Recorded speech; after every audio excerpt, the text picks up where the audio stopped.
चलो, good evening everyone. तारे जमीन पे खो गए हैं। Good morning everyone. બધા ઊંઘતા હોય એવું લાગે છે। Good evening everyone. તો હજુ અડધા બધાને તો મોઢામાં શું નાખીને બેઠા છે ખબર નહીં પડતી। કોઈ રિએક્શન ही नहीं दे रहे हो। चलो, TY BCom semester 5 financial management subject हम लोग पढ़ रहे हैं, जिसमें इस वक्त हमारा बहुत ही इंपॉर्टेंट चैप्टर चल रहा है, that is financial statement analysis and ratio analysis. Ratio analysis ये इस चैप्टर का कोर पार्ट है, जिसमें आपको बहुत सारे रेशियोज फाइंड आउट करने होंगे। अभी अगर आप रिस्पॉन्ड नहीं करोगे तो ये सारी चीजें बाउंस जाएगी। बहुत सारी फॉर्मूलाज है जो कि आपको याद रखनी पड़ेगी। इसके लिए आपका एक्टिव माइंड होना जरूरी है और बोलना भी है। जितना ज्यादा बोलोगे उतना ज्यादा याद रहेगा और एग्जाम के टाइम पे लोड कम रहेगा। और अगर ऐसा है कि हाँ सर ने एक बार कर लिया, हमने एक बार देख लिया, या ठीक है सर बोल रहे तो हमने कर भी दिया, तो ऐसे ही सिर्फ कर रहे हो, याद नहीं रहेगा। याद नहीं रहेगा, एग्जाम में पूरे का पूरा बाउंस जाएगा, कुछ नहीं लिख पाओगे। जो भी चीज है सारी चीजें फॉर्मूलाज के ऊपर डिपेंड है। तो अब हम लोग अलग अलग फॉर्मूलाज कौन सी है वो देखेंगे। उसमें हर एक कैटेगरी की फॉर्मूला, उसके पीछे का लॉजिक ये समझना है और अपने को एग्जांपल्स करना है। ठीक है, तो फुल कंसंट्रेशन रखना है। देखो, सबसे पहली जो कैटेगरी आएगी अलग अलग अकाउंटिंग रेशियोज में, वो है प्रॉफिटेबिलिटी रेशियोज, नफाकारकता गुणोत्तर। 12th स्टैंडर्ड में आपको आ चुका है। 12th स्टैंडर्ड में आपको जो चैप्टर आता था रेशियो एनालिसिस, उसके अंदर ये प्रॉफिटेबिलिटी रेशियोज आते थे, नफाकारकता गुणोत्तर, और उसके अंदर अलग अलग रेशियोज आएंगे। ग्रॉस प्रॉफिट मार्जिन, अभी हम लोग नाम सिर्फ देख लेते हैं, डिटेल में उसके अंदर हमें जाना ही है। ये पूरी सभी की सभी फॉर्मूला एट अ ग्लैंस दी हुई है। तो ये जो सारी फॉर्मूला है, लाइक प्रॉफिटेबिलिटी रेशियो की 10 फॉर्मूला है, लिक्विडिटी रेशियो की 2 है, लीवरेज रेशियो की 3, एंड टर्नओवर रेशियो जो है उसके अंदर आपको 5। ये फॉर्मूलाज याद रखनी है। अगर फॉर्मूलाज याद रहेगी तो ही एग्जाम्पल हो पाएगा। उसके बाद जो ट्विस्टेड पॉइंट होंगे वो तो अलग, बट फॉर्मूला ही नहीं याद होगी तो इजी भी होगा तो भी कुछ नहीं कर पाओगे। तो जो भी चीज है वो सबसे पहली तो फॉर्मूलाज है। ठीक है, 4 कैटेगरीज में अपने को अलग अलग फॉर्मूलाज याद रखनी है।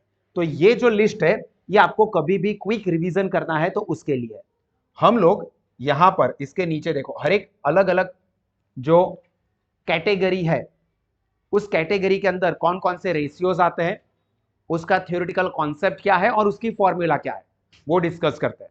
आज हम लोग प्रॉफिटेबिलिटी रेशियोज के सारे रेशियोज याद करेंगे। नेक्स्ट सेशन में उसके ऊपर एग्जांपल की प्रैक्टिस करेंगे। ठीक है, तो सबसे पहली category type A, profitability ratios, जिसके अंदर सबसे पहला है ग्रॉस प्रॉफिट मार्जिन। आप शॉर्ट में इसको पहले जीपी रेशियो के नाम से जानते थे।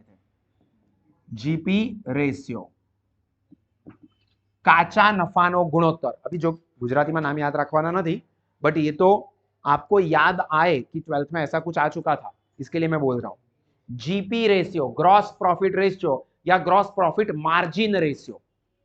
सबसे पहले तो ये जीपी रेशियो क्यों यूज होता है, तो this ratio shows margin left after meeting manufacturing cost. Manufacturing cost हम लोग निकाल दे, उसके बाद हमारा बिजनेस कितने परसेंट की मार्जिन पे वर्क करता है। मतलब के फॉर एग्जांपल देखो क्या कहा है, source the margin left after meeting manufacturing cost. हमारे मैन्युफैक्चरिंग का जो खर्चा है उसको हम माइनस कर दे। 100 रुपए की चीज बेचते हैं, जिसको हम लोग हमारी जो कॉस्ट लगती है मैन्युफैक्चर करने की उसको हटा दे, तो हमारा प्रॉफिट कितना होता है वो अपने को जानना है। फॉर एग्जाम्पल पानीपुरी की लारी वाला है, 10 रुपए में पानीपुरी बेच रहा है।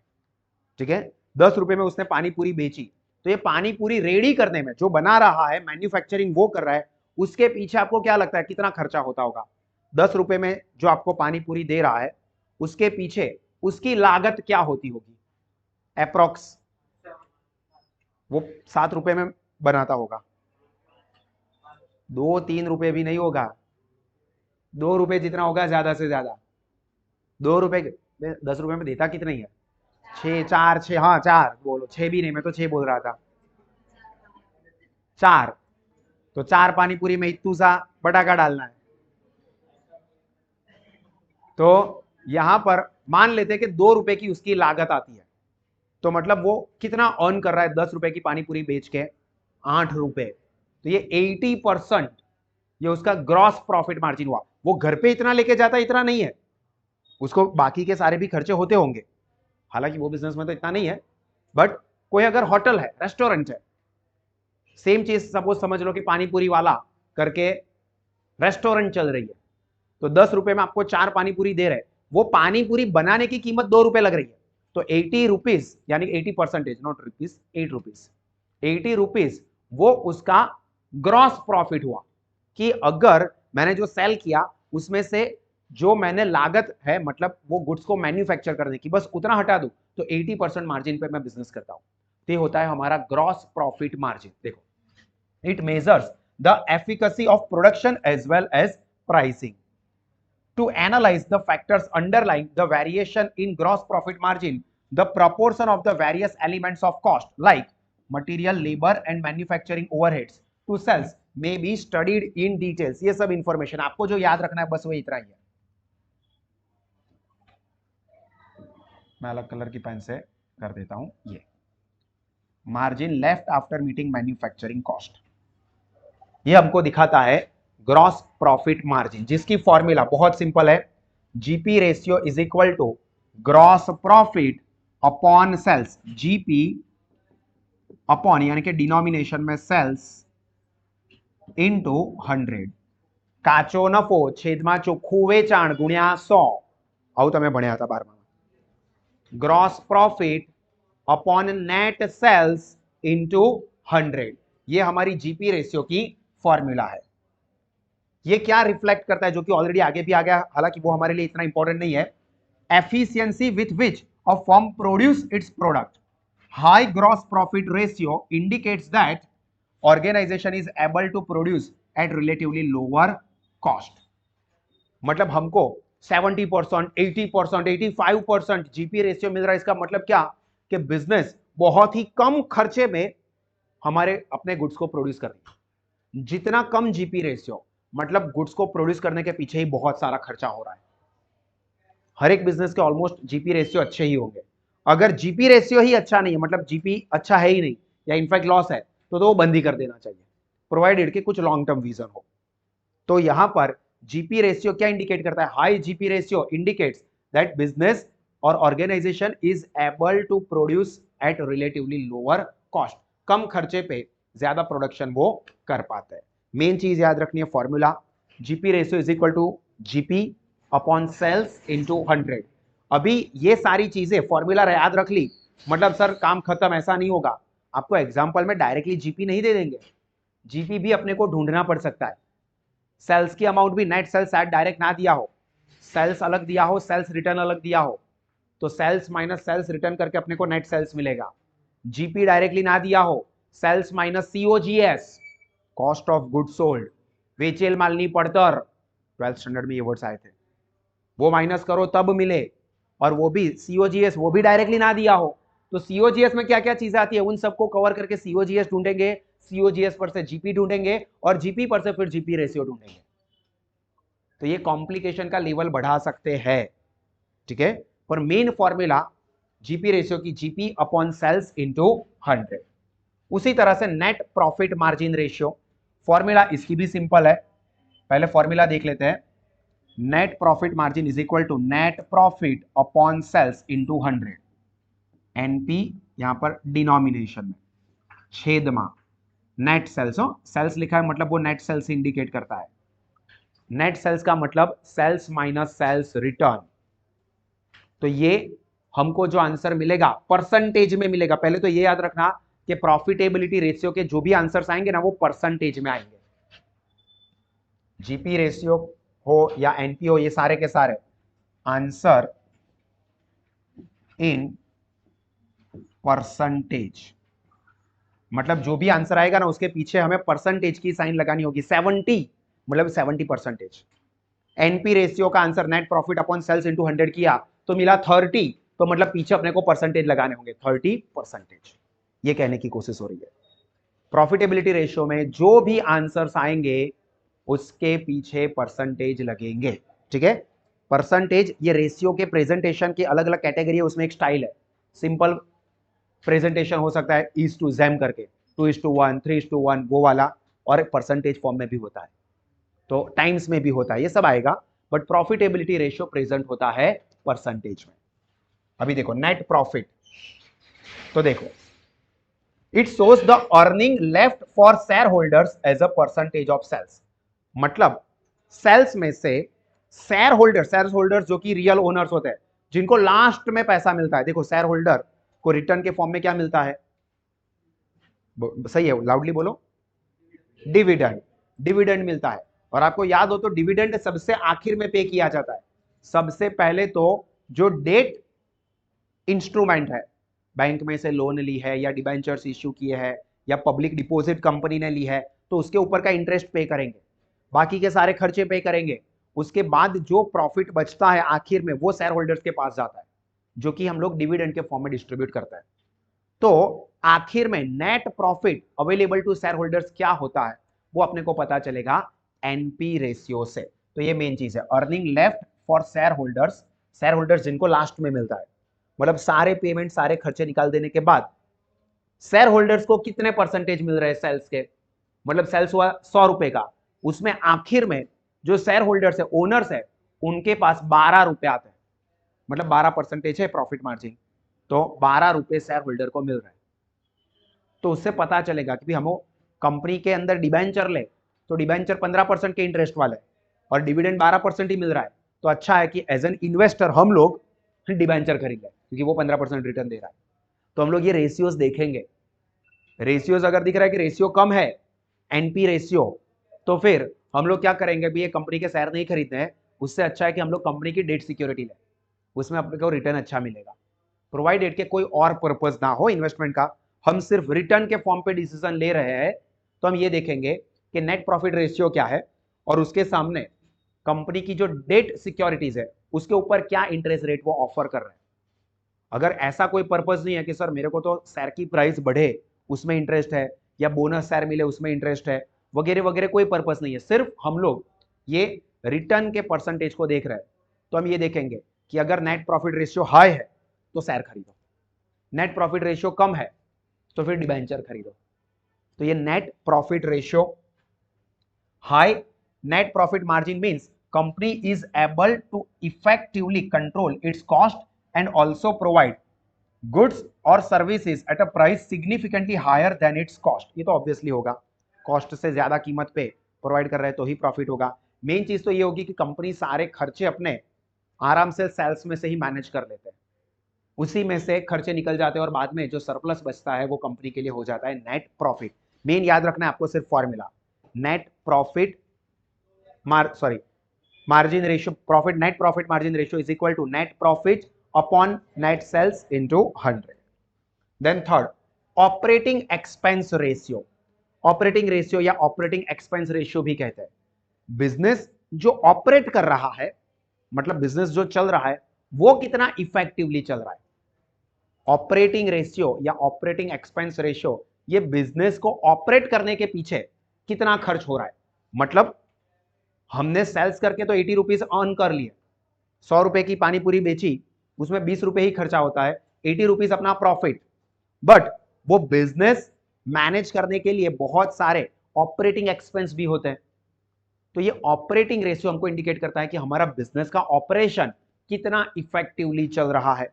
तो देखो, the operating ratio shows the efficiency of company's management, efficiency of company's management by comparing the total operating expense, जिसको ओपेक्स कहते हैं, operating expense of a company to sales. तो इसी पर से इसकी फॉर्मूला है, operating expense ratio is equal to operating expense upon sales into 100। क्या कहा, operating expense upon net sales into 100। तो ये अपने को मिलेगा operating expense ratio, operating expense ratio है, अब अगर आपको पूछा है ऑपरेटिंग रेशियो तो अलग है, operating ratio and operating expense ratio अलग है, हालांकि एक दूसरे का ऑपोजिट ही है, एक मिल गया तो दूसरा ऑटोमेटिकली मिल जाएगा। करण अर्जुन है, करण आ गया है तो अर्जुन भी आ जाएगा। ऑपरेटिंग एक्सपेंस रेशियो मिल गया तो ऑपरेटिंग रेशियो मिल ही गया, ऑपरेटिंग रेशियो मिल गया तो ऑपरेटिंग एक्सपेंस रेशियो मिल गया। कैसे? तो देखो 100 रुपीज कंपनी का सेल्स है, ऑपरेटिंग एक्सपेंस फॉर एग्जांपल है 65 रुपीज, यानी कि 65% ये ऑपरेटिंग एक्सपेंस रेशियो है। तो प्रॉफिट कितना होगा? तो 100% में से 65% जो ऑपरेटिंग एक्सपेंस है ना उसको निकाल दो, तो बाकी बचा 35, वो अपना ऑपरेटिंग प्रॉफिट हो गया। अगर ऑपरेटिंग प्रॉफिट अपने को पता है 40% ऑपरेटिंग प्रॉफिट है, तो ऑपरेटिंग एक्सपेंस कितना होगा? तो 100 में से 40% को माइनस कर दो, तो 60% ये हो गया अपना ऑपरेटिंग एक्सपेंस रेशियो। तो एक मिल जाएगा तो दूसरा ऑटोमेटिकली मिल जाएगा। तो operating expense ratio is equal to operating expense upon net sales into 100। और अगर ऑपरेटिंग रेशियो पूछा है तो operating ratio is equal to 100 minus operating expense ratio, आप लिख देना properly, operating ratio is equal to 100% minus operating expense ratio. Operating ratio is equal to 100% यानी कि 100 माइनस ऑपरेटिंग एक्सपेंस रेशियो। अभी इंपॉर्टेंट चीज ये है कि ऑपरेटिंग एक्सपेंस में कौन कौन सी चीजें कवर होती है। तो देखो operating expense includes COGS, COGS मतलब cost of goods sold. COGS की फॉर्मूला किसी को याद है? ये तो 12th में आ चुका है, एफ में भी आ चुका है। सीओजीएस इज इक्वल टू, ये बेसिक चीज है इसलिए यहां पर कवर नहीं की है, चलो लिखवा ही देता हूं।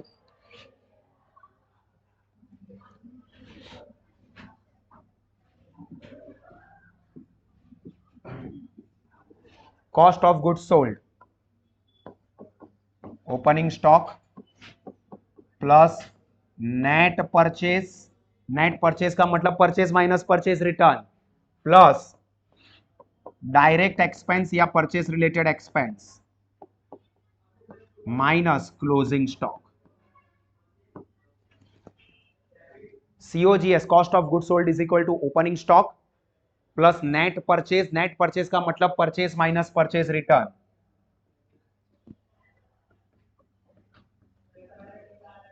तो आपको एग्जांपल में अगर डायरेक्ट सीओजीएस ना दिया हो तो ये सारी इंफॉर्मेशन देंगे, तो ये इंफॉर्मेशन का यूज करके अपने को ऑपरेटिंग एक्सपेंस ढूंढना पड़ेगा, और ऑपरेटिंग एक्सपेंस ढूंढेंगे divided by net sales into 100 करेंगे तो अपने को मिलेगा ऑपरेटिंग एक्सपेंस रेशियो।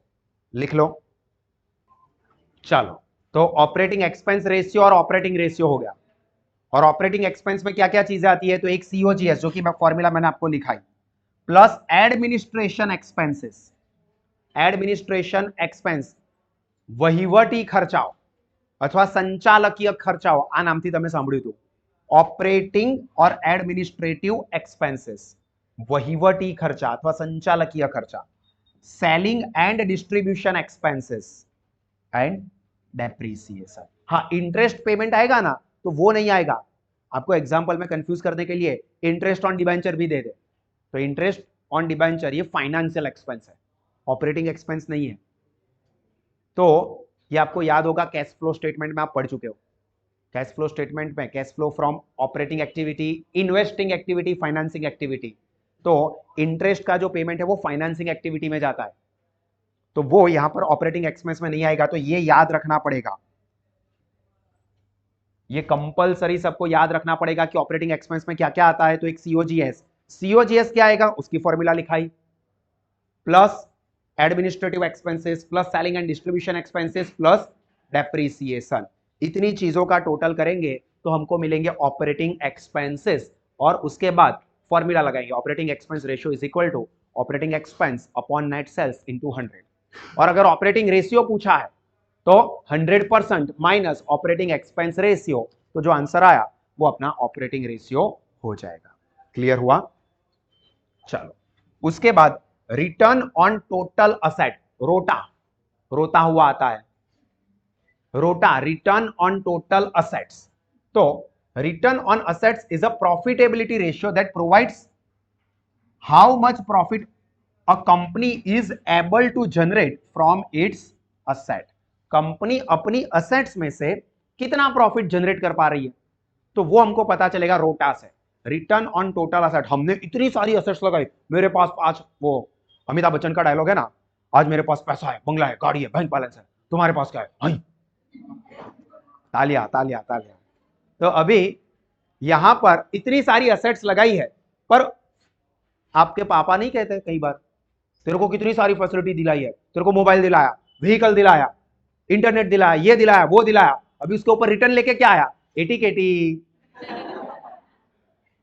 तो रिटर्न ऑन टोटल असेट, इतनी सारी असेट्स आपको मिली, रिटर्न पापा को कुछ नहीं मिला, तो पापा फिर रोता ही रहेगा। रोटा, रिटर्न ऑन टोटल असेट्स, जिसमें क्या पता चलता है कंपनी को कि जितनी असेट्स है उसमें से कंपनी कितनी प्रॉफिट अर्न कर रही है। Earning capacity on total assets. देखो, in other words, return on assets measure how efficient a company's management is generating earning from their economic resources. Economic resources मतलब assets on their balance sheet. मतलब इतनी सारी assets खरीदते हैं, पर क्या वो असेट में से कंपनी प्रॉफिट जनरेट कर पाती है? अगर कंपनी वो ऑन ही नहीं कर पाती है बिजनेस में से पैसा, जो असेट वो खरीद रही है उससे, तो फिर वो असेट का मतलब क्या? मैंने आपको एफएम के स्टार्टिंग के ही लेक्चर में कहा था कि एक बुक सभी स्टूडेंट्स को, यंगस्टर्स को खास पढ़नी चाहिए, रॉबर्ट कियोसाकी की रिच डैड पुअर डैड। हम लोग सर जैसे ही इनकम करके आते हैं, या जॉब लगी, आईफोन ले लिया नया, या पापा के पास से झगड़ा करके नया आईफोन लिया, या नई चीज खरीदी महंगी, अभी वो आपके लिए कितना कैश, कितना प्रॉफिट जनरेट कर पाता है? सर कुछ नहीं।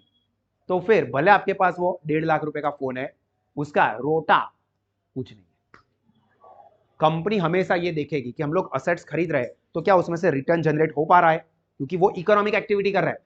तो रोटा से अपने को पता चलता है how company is able to use its assets to generate profit. उसकी formula PBIT, profit before interest and tax, 1 minus T tax into 100 upon average total assets. Formula याद रखनी होगी, एग्जाम्पल के टाइम पे जब आएगा तब मैं डिटेल में समझाऊंगा। अभी फॉर्मूला क्या याद रखनी है? PBIT, profit before interest and tax, short में हम कहेंगे PBIT, profit before interest and tax, या 1 माइनस टैक्स इंटू 100, इंटू 100 तो कॉमन ही रहेगा, मेन नीचे डिनोमिनेशन में रहेगा एवरेज टोटल असेट्स। वो एवरेज टोटल असेट्स कैसे ढूंढनी है वो भी हम लोग आगे डिस्कस करेंगे, एग्जाम्पल के टाइम पे आएगा, डायरेक्टली नहीं दे देंगे, अपने को उसके लिए वर्किंग करने पड़ेंगे। Then fifth, ROE, return on equity. Equity कहो, इक्विटी कहो, मतलब एक ही हुआ, रिटर्न ऑन इक्विटी या रिटर्न ऑन इक्विटी। तो देखो, the return on equity measures the profitability of equity funds invested in the firm. जो इक्विटी, इक्विटी मतलब ओनरशिप का पैसा, इक्विटी फंड मतलब ओनरशिप फंड। तो ओनरशिप के फंड में से कितना रिटर्न निकल रहा है? मैंने कंपनी के इक्विटी खरीदे है, शेयर्स खरीदे है, तो उसमें कितना रिटर्न मिल रहा है? वो होता है आरओई, रिटर्न ऑन इक्विटी। हमने जितना पैसा लगाया है उसमें से अपने को कितना पैसा या कितना प्रॉफिट निकल रहा है। The return on equity measures the profitability of equity funds invested and it is regarded as a very important measure because it reflects the productivity of the ownership capital employed in the firm. Firm में जो owner के पैसे लगे, ownership का fund लगा हुआ है equity, उसमें से हम कितना पैसा जनरेट कर पा रहे हैं। अगर हम लोग हमारे पैसे जो हमने इन्वेस्ट किए हैं इक्विटी, उसमें से पैसे ही नहीं जनरेट कर पा रहे, तो इसका मतलब हम हमारे फंड को अच्छे से यूज नहीं कर पा रहे। वो डायलॉग है ना, 35 लाख का तो हमारा इन्वेस्टमेंट है, तो फिर 36 लाख का घाटा कैसे हो गया? याद है चुप चुप के मूवी, शाहिद कपूर वाला, उसमें वो ओमपुरी डायलॉग बोलता है। तो 35 लाख का इन्वेस्टमेंट किया, उसके ऊपर तो रिटर्न कुछ नहीं मिला, उल्टा 36 लाख का नुकसान हो गया। तो वो क्या देखते हैं? Return on equity, ROE. इसकी formula PAT, profit after tax. देखो, इससे पहले क्या था? PBIT, profit before interest and tax. अभी यहां पर पीएटी मतलब क्या होगा? इसके ऊपर इंटरेस्ट भी पे हो गया है, प्रॉफिट आफ्टर टैक्स है।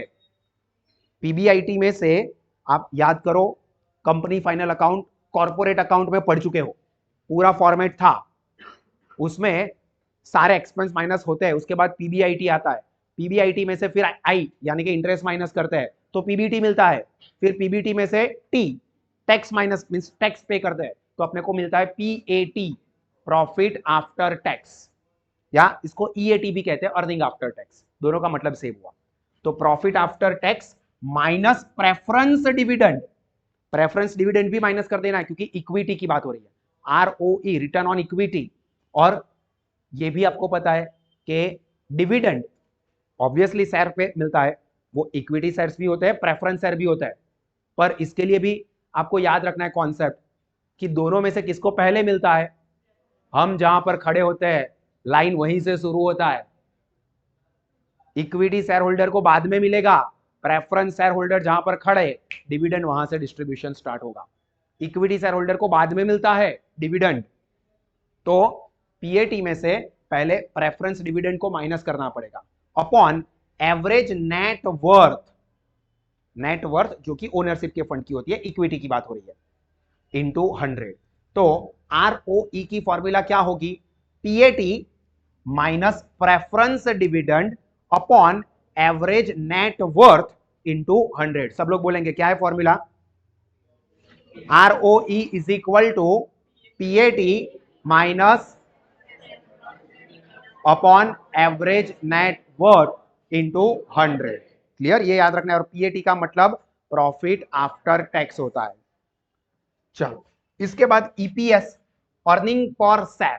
देखो हमको आरओई से ये पता चला कि टोटल इक्विटी शेयर होल्डर्स के लिए इतना प्रॉफिट बचा है, पर अभी नंबर ऑफ शेयर्स कितने हैं वो भी देखना है, क्योंकि पर शेयर कितना मिल रहा है पैसा। ऐसा दिख रहा है कि कंपनी को 100 करोड़ रुपए का प्रॉफिट हुआ, वाह, ROE return on equity 100 crore रुपए निकले।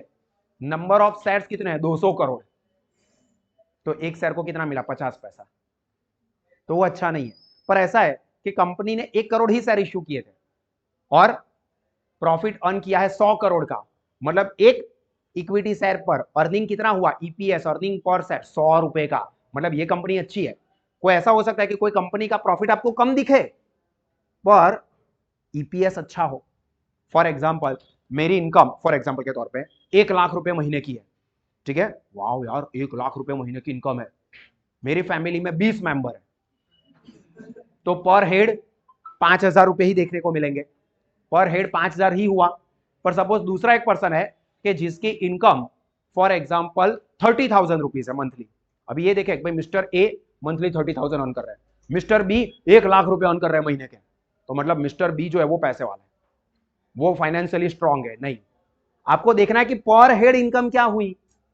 तो 1 लाख रुपए है पर 20 मेंबर के बीच में डिवाइड किया तो एक मेंबर के 5,000 ही निकले, पर मिस्टर ए 30,000 ही अर्न कर रहा है पर उसके फैमिली में 3 ही मेंबर है, तो पर हेड 10,000 रुपए अर्न कर रहा है, तो उसका ईपीएस अर्निंग पर मेंबर, यहां पर कंपनी के एंगल से ईपीएस अर्निंग पर शेयर पर हेड 10,000 निकला, जबकि मिस्टर ए की अमाउंट 1 लाख रुपए दिख रही थी मिस्टर बी की, बट पर हेड देखने गए तो 5,000 ही निकले।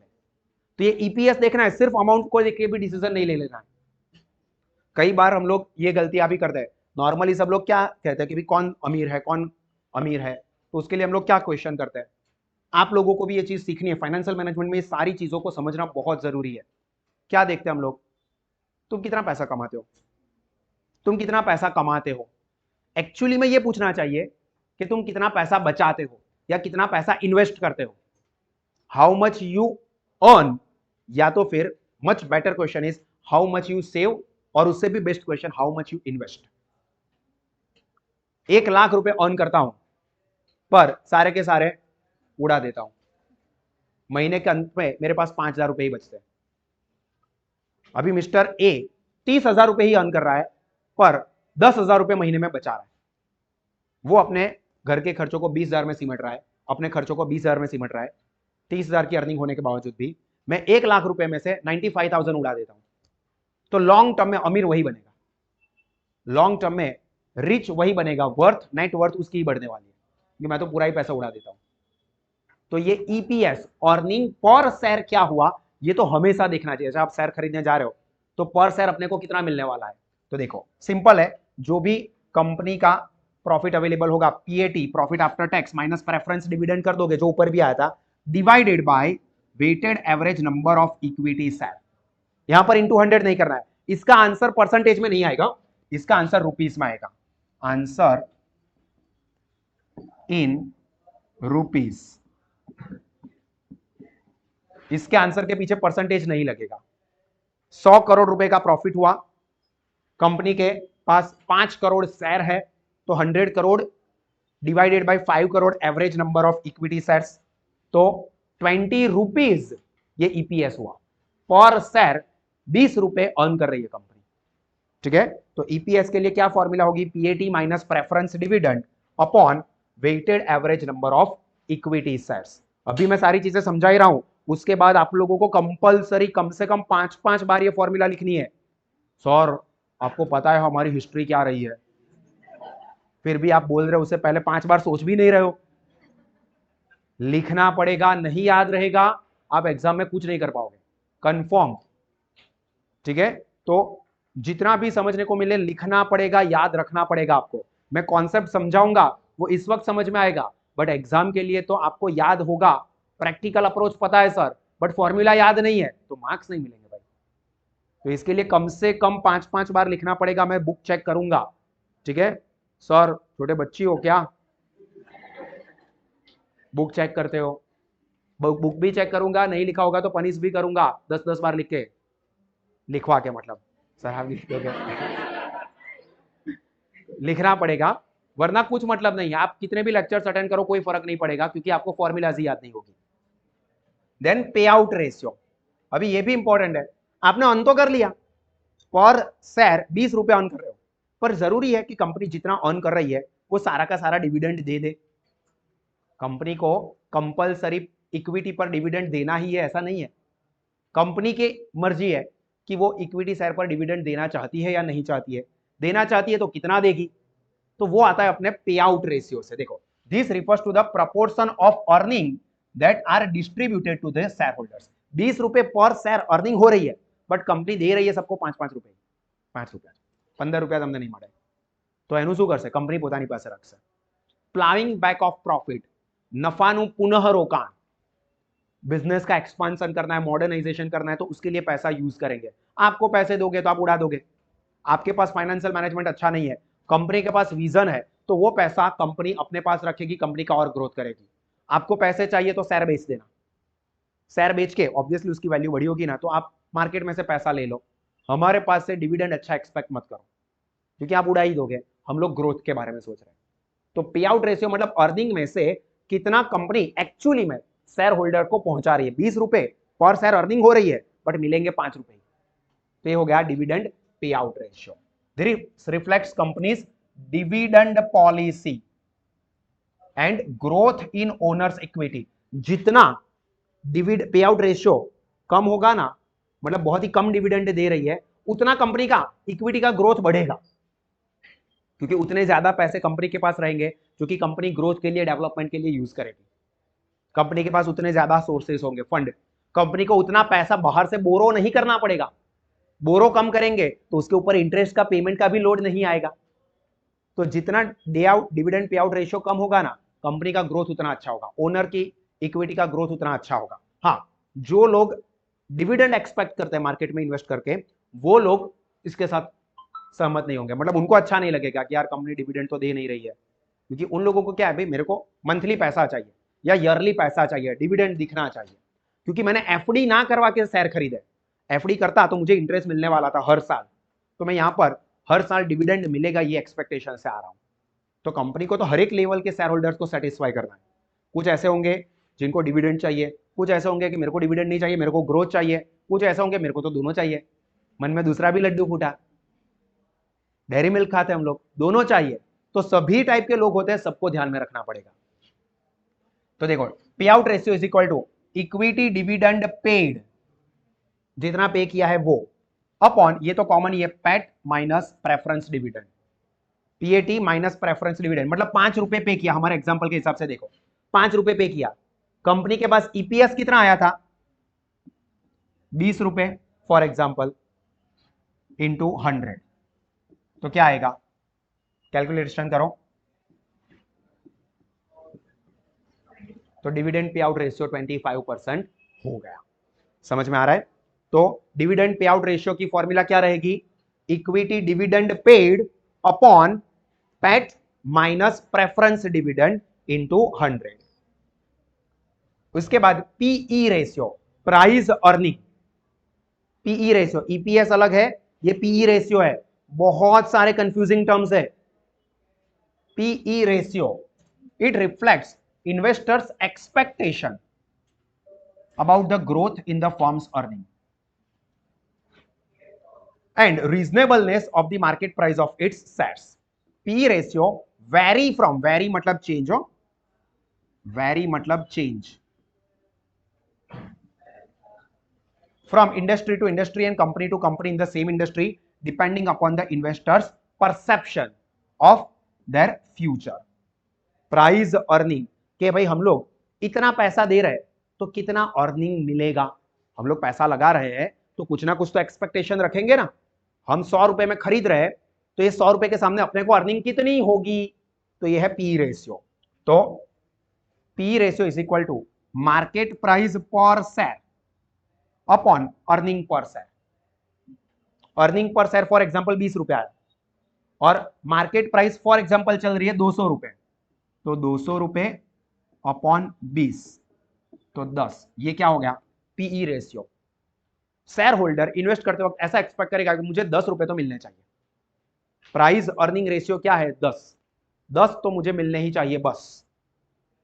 ठीक है, तो यहां पर पी रेशियो की फॉर्मूला क्या रहेगी? Price earning ratio. मैं इतने रुपए प्राइस पे कर रहा हूं, 200 रुपए पे कर रहा हूं, तो 10 रुपए तो मुझे मिलने चाहिए। क्योंकि क्या होता है, प्रॉब्लम क्या होता है पता है? सब लोग डिविडेंड देखेंगे, कंपनी ने इतने % डिविडेंड डिक्लेयर कर दिया, कंपनी ने 20% डिविडेंड डिक्लेयर कर दिया, क्या बात है। अभी कंपनी जो डिविडेंड परसेंटेज होते हैं ना, वो कंपनी की फेस वैल्यू पे होते हैं। फेस वैल्यू है 10 रुपए, 10 रुपए फेस वैल्यू है, मतलब 2 रुपए भी कंपनी ने डिविडेंड दिया पर शेयर, मतलब क्या दिखेगा? 20% डिविडेंड मिला। मार्केट प्राइस उसी शेयर की क्या चल रही है? 2000 रुपए। 2000 रुपए में आप शेयर खरीद रहे हो, मार्केट प्राइस 2000 रुपए और पर शेयर मिल रहे हैं 2 रुपए। अभी कंपनी ने तो बोला था 20%, मैंने तो 20% देख के लिया। अभी ये तो 2000 के 2 रुपए, मतलब 0.1% हुआ। 2000 के ऊपर 2 रुपए ही मिले, 0.1% रिटर्न निकल रहा है। मैंने तो एडवर्टाइजमेंट देखी थी 20%, 20%, वो क्या था? वो नंबर्स गेम। आपको कॉन्सेप्ट पता नहीं है, आपने क्या देखा? कंपनी गलत नहीं है, कंपनी ने तो 20% ही दिए है और हमेशा रूल ही है फेस वैल्यू पर ही होता है। तो आप देखते हो 20%, तो ये कैलकुलेशन करते हो, मतलब मैं 2000 का शेयर खरीद रहा हूं, उसके 20% मिलो, मेरे को 400 रुपए मिलेंगे। 400 रुपए मिलेंगे ऐसा सोचा था और 2 रुपए मिल रहे। बिकॉज आपने पी रेशियो नहीं देखा, आपने डिविडेंड देखा। फेस वैल्यू के ऊपर कैलकुलेट होता है, आपको देखना है PE ratio, price earning. Market price चल रही है 200 रुपए और अर्निंग पर शेयर हो रहा है 20 रुपए, तो 10 रुपए, ये आपका पी रेशियो। क्या आप इतना एक्सपेक्ट कर सकते हो भाई, इतना तो मेरे को मिलना चाहिए। एंड लास्ट वन इस कैटेगरी का, dividend yield ratio. Dividend yield ratio, the dividend yield is a financial ratio that shows how much a company pays out in dividend each year relative to its stock price. देखो ऊपर भी आया वो dividend pay out ratio था, अभी यहाँ पे stock price की कंपैरिजन में कितना डिविडेंड दे रही है, क्योंकि वो डिविडेंड यील्ड रेशियो क्या था पहले जो आया, डिविडेंड पे आउट रेशियो, कि इतने रुपए डिविडेंड डिस्ट्रीब्यूट किया। अभी यहाँ पर क्या है कि स्टॉक की प्राइस ये चल रही है, मतलब मार्केट प्राइस, उसके सामने कंपनी कितना डिविडेंड दे रही है ये बताओ। क्योंकि मैंने अभी कहा ना कि 20% डिविडेंड दिया, ये देखा, पर वो 20% तो भाई फेस वैल्यू के है। आप अभी 2000 रुपए में शेयर खरीद रहे हो, तो 2000 रुपए के ऊपर कितना, वो डिविडेंड यील्ड रेशियो। तो उसके लिए क्या करना पड़ेगा, डिविडेंड पर शेयर जो कि हमने देखा सपोज 5 रुपए upon market price per share कितना हमने देखा, भाई एग्जांपल में 5 नहीं 2 रुपए, तो 2 रुपए डिवाइडेड बाय मार्केट प्राइस कितनी चल रही है 2000 इंटू 100 करो, तो 0.1% ही निकलने वाला है भाई dividend yield. Dividend company percentage के फॉर्म में 20% बोलेगी, आपको 0.1% डिविडेंड यील्ड होने वाला है। आप तैयार हो? नहीं सर मैं नहीं तैयार, तो मत खरीदो। आप खरीद लेने के बाद 20% बोला था, 20% बोला था, दे नहीं रहे 20%, भाई कंपनी अपनी फुलफिल जो कंडीशंस है वो फुलफिल कर ही रही है, आपको कॉन्सेप्ट पता नहीं है। तो डिविडेंड यील्ड रेशियो की फॉर्मूला क्या रहेगी, dividend per share upon market price per share into 100। Clear? तो यहां पर हमारी ये सारी 10 फॉर्मूला कंप्लीट हुई। नंबर 9 दिखेगा, बट ऑपरेटिंग एक्सपेंस रेशियो और ऑपरेटिंग रेशियो दोनों चीजें हमने कवर की। तो 10 फॉर्मूलाज ये आपको याद रखनी है। इसके ऊपर हम लोग नेक्स्ट सेशन में एग्जांपल डिस्कस करेंगे। इससे पहले आप लोगों को कंपलसरी ये फॉर्मूलाज 5 बार, 10 बार, 15 बार पढ़ो, याद करके 5 बार लिखना है। पहली बार में याद नहीं हो रहा है, देख के लिखो एक, फिर दूसरी बार में एक याद करो, एक लिखो, एक याद करो, एक लिखो, फिर दो दो के ग्रुप में करो, फिर तीन तीन के ग्रुप में करो, और फिर एक साथ सारी फॉर्मूलाज।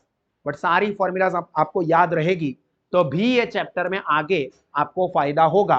वरना ऐसा लगेगा कि सर आपने करवाए थे वो सारे एग्जाम्पल हमने कर दिए, पर एग्जाम में जाके ना हमको कुछ आता ही नहीं था, क्योंकि आपने जरूरी प्रैक्टिस नहीं किया। 5 बार सब लोग कंपलसरी लिखेंगे। डन? तो यहां पर हम लोग हमारा ये सेशन खत्म करते हैं। चलो, किसी को कोई डाउट, कंफ्यूजन? सर ऐसा तो कभी होता है क्या? जाओ।